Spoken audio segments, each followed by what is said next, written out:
mugenzi uvuga kukorera Imana kandi imivugire yawe itandukanye no kwishaka, mbese waciye bugufi ugasaba Mwuka Wera akuzura umutima wawe ukagenda nk'ukwishaka.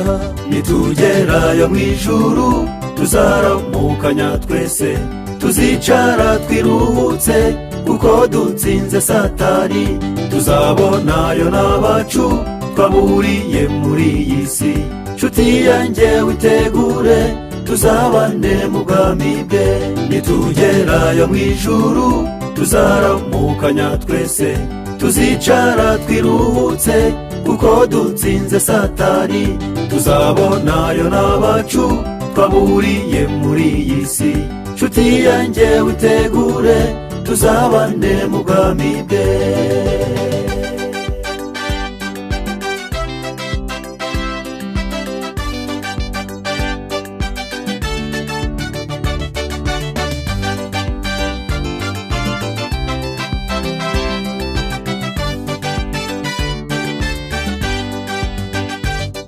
Abantu b'iki gihe ntacyo bitayeho, bashishikariye gushaka ubutunzi, ntibaramenya ko ijambo ry'Imana ari bwo butunzi butagira akagero.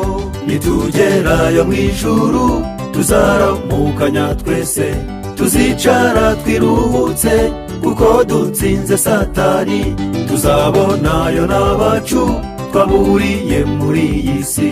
Nshuti yanjye witegure tuzabane mu bwami bwe. Nitugerayo mw'ijuru tuzaramukanya twese, tuzicara twiruhutse kuko dutsinze Satani, tuzabonayo n'abacu twaburiye muri iyi si. Nshuti yanjye witegure tuzabane mu bwami bwe.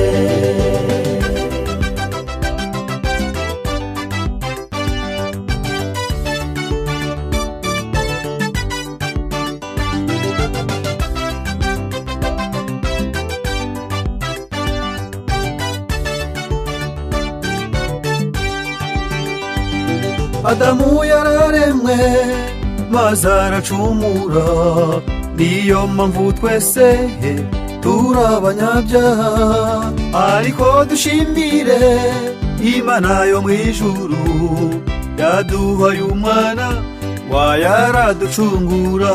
Nitugerayo mw'ijuru tuzaramukanya twese, tuzicara twiruhutse kuko dutsinze Satani, tuzabonayo n'abacu twaburiye muri iyi si. Nshuti yanjye witegure tuzabane mu bwami bwe.